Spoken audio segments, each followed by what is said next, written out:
तो दोस्तों आज की इस वीडियो में मैं आपको बहुत कम कीमत की भैंसे और बहुत प्रभावी भैंसों के बारे में बताने वाला हूँ। इस वीडियो में मैं आपको ऐसी भैंसे बताऊंगा जिनको पालने पोसने में कम खर्चा आता है, साथ ही में कम मेहनत लगती है, वहीं दूध अच्छा देती है। तो आज की इस वीडियो में मैं भदावरी भैंस और टोडा भैंस के बारे में आपको बताने वाला हूँ। इन दोनों भैंसों में मैं आपको अंतर दिखाऊंगा, उनकी शारीरिक संरचना, उनके दूध देने की क्षमता, साथ ही वो कौन से राज्य से बिलोंग करती है। साथ ही में इन दोनों भैंसों में मैं आपको वर्सेस करके दिखाऊंगा ताकि एक ही वीडियो में आपको दोनों भैंसों के बारे में पता लगे और दोनों भैंसों में अंतर स्पष्ट करने में आपको आसानी हो। तो चले वीडियो में आगे बढ़ते हैं और दोनों भैंसों के बारे में पॉइंट टू पॉइंट चर्चा करते हैं। तो भदावरी नस्ल की भैंस की अगर हम क्षेत्र की बात करें तो मध्य प्रदेश, उत्तर प्रदेश राज्य में इसका पालन ज्यादा किया जाता है, वहीं से बिलोंग करती है। वहीं टोडा नस्ल की भैंस तमिलनाडु राज्य से बिलोंग करती है और तमिलनाडु राज्य में इसका पालन बहुत अच्छे लेवल पर किया जाता है। वहीं इनके हम आकार और वजन की बात करें तो जो भदावरी नस्ल की भैंस है वो कम वजनी और आकार में छोटी भैंस है। वहीं टोडा नस्ल की भैंस भी कम वजनी और आकार में छोटी भैंस है। तो दोनों में आकार और वजन में हमें समानताएं देखने को मिलती है। अब जो भदावरी नस्ल की भैंस है इसका जो वजन है 400 किलोग्राम से 500 किलोग्राम के बीच में होता है। वहीं टोडा नस्ल की भैंस का जो वजन है वो 350 किलोग्राम से 400 किलोग्राम के बीच होता है। तो वजन में जरूर हमें थोड़ा बहुत डिफरेंस हमें देखने को मिलता है।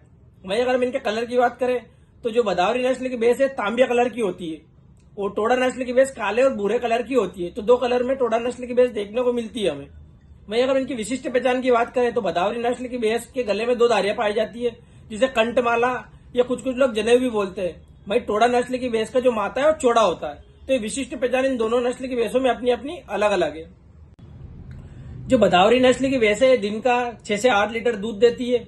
वहीं टोडा नस्ल की भैंस दिन का 4 से 6 लीटर दूध देती है। अगर हम इनके प्रति ब्यावत की या पूरे ब्यावत के दूध की बात करें तो जो भदावरी भैंस है वो 1300 से 1600 लीटर दूध देने की क्षमता अपनी एक ब्यावत में रखती है।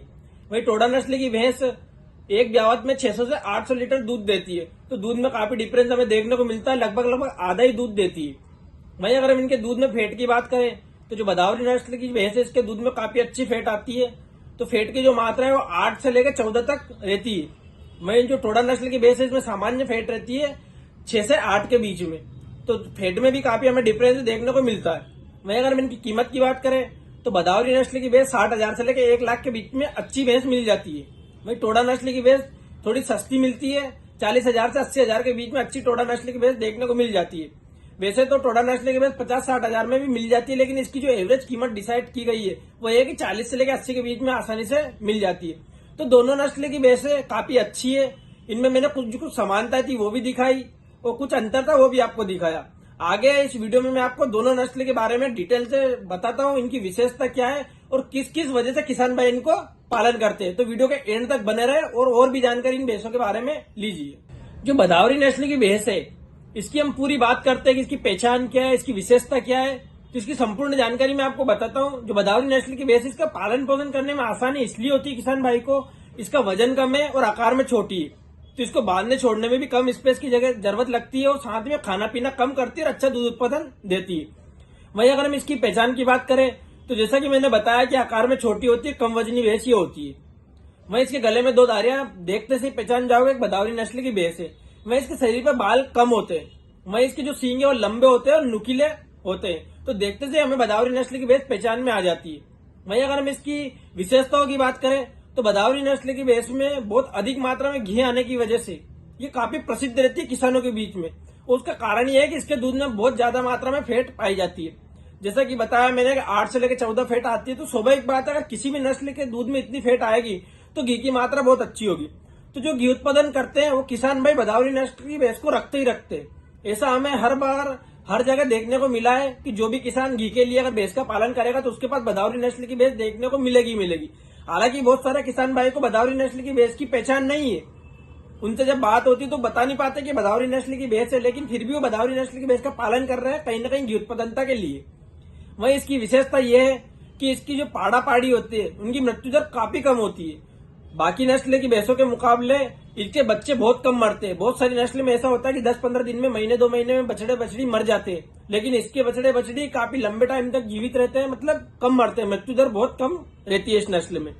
तो विशेष करके भदावरी नस्ल के भैंस का पालन सीमांती किसान, छोटे किसान करते हैं जो घर पे घी बनाते हैं। साथ ही में जिसके पास चारा पानी की व्यवस्था कम होती है, जगह की कमी आती है, तो भदावरी नस्ल की भैंस का पालन अच्छे लेवल पर करते हैं। अब बात करें हम टोडा नस्ल की भैंस के बारे में, तो उसकी पहचान के बारे में, उसकी विशेषताओं के बारे में। तो जो टोडा नस्ल की भैंस है, इसकी उत्पत्ति तमिलनाडु के नीलगिरी क्षेत्र में हुई और अब ये दक्षिण भारत के साथ साथ उत्तर भारत में भी काफी प्रसिद्ध हो चुकी है भैंस। काफी लोग इसका पालन करने लगे। तो पहले इसका पालन दक्षिण भारत में ज्यादा होता था, लेकिन अब उत्तर भारत में भी ये धीरे धीरे फैलने लगी है। वहीं टोडा नस्ल की हम पहचान की बात करें तो इसका माथा चौड़ा होता है, बड़ा होता है, साथ ही में इसके सींग लंबे होते हैं। वहीं पे अगर हम इसके अंग की बात करें, जैसे टांगे हुई है, तो ये काफी मजबूत होती है, तो इसके अंग काफी मजबूत रहते हैं। और खास करके इस भैंस की पहचान ये है कि इसकी गर्दन पर बाल घने होते हैं। तो टोडा नस्ल की कुछ विशेष पहचान है जिससे आप देखते से ही पहचान जाओगे। और इसका वजन और आकार काफी कम होता है बाकी नस्ल के मुकाबले। अब इस भैंस की विशेषताओं की बात करें तो इस भैंस की सबसे अच्छी विशेषता यह है कि चारागाह में भी चरकर अपना जीवन यापन कर लेती है। तो किसान भाई को चारा भूसा रखने के लिए कम जगह की जरूरत पड़ती है। बहुत ही कम टाइम में भैंस किसी किसान के घर पर खाती है, बाकी टाइम पे लगभग जंगल में चारागाह में चर के अपना पेट भर लेती है। तो किसान भाई इसलिए इसको भी पसंद करते हैं, इसलिए भी क्योंकि इसको पालने पोसने में आसानी होती है। घर पे बांधने के लिए कम जगह चाहिए, डेयरी फार्मर से तो उसको भी कम जगह चाहिए। साथ ही में इसको कम चारा खिलाना पड़ता है, दूध अच्छा देती है। तो जो छोटे किसान है वो किसान टोडा नस्ल की भैंस का पालन बहुत अच्छे लेवल पर करते हैं। तो जो टोडा नस्ल की भैंस में 3-4 चीजें बहुत अच्छी है।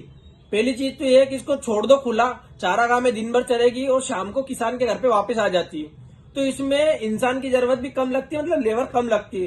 तो जो भी 2-2, 3-3 भैंसे रखते हैं टोडा नस्ल की, जो भी किसान भाई, वो इसको ऐसे ही खुला छोड़ देते हैं चारागाह में चरने के लिए, वहां पे अपना जीवन यापन ये कर लेती है। साथ ही कम पानी की जरूरत लगती है इस भैंस को पालने में। तो इसका आकार छोटा है, कम वजनी भैंस है, तो पानी की भी कम इसको आवश्यकता होगी। वहीं पे दूध देने में किसी भी तरह का कोई नाटक नहीं करती, दोनों टाइम बराबर दूध देती है। तो सीमांती किसान, छोटे किसान, गरीब किसान टोडा नस्ल की भैंस को भी काफी पसंद करते हैं। तो इस वीडियो में मैंने बदावरी भैंस वर्सेस टोडा भैंस इसीलिए करा ताकि एक ही वीडियो में आपको दोनों नस्ल की भैंस के बारे में जानकारी मिले। दोनों भैंस में क्या क्या समानता है और क्या क्या डिफरेंस है, क्या क्या अंतर है, वो आसानी से देखने को मिले। तो दोनों नस्ल की भैंसें काफी प्रभावी भैंस है और पालने पोसने में कम मेहनत और कम खर्चा दोनों नस्ल की भैंस में बैठता है। बहुत सारे किसान भाई कंफ्यूज रहते हैं इस चीज को लेकर के, यार हम कौन सी नस्ल की भैंस का पालन करें।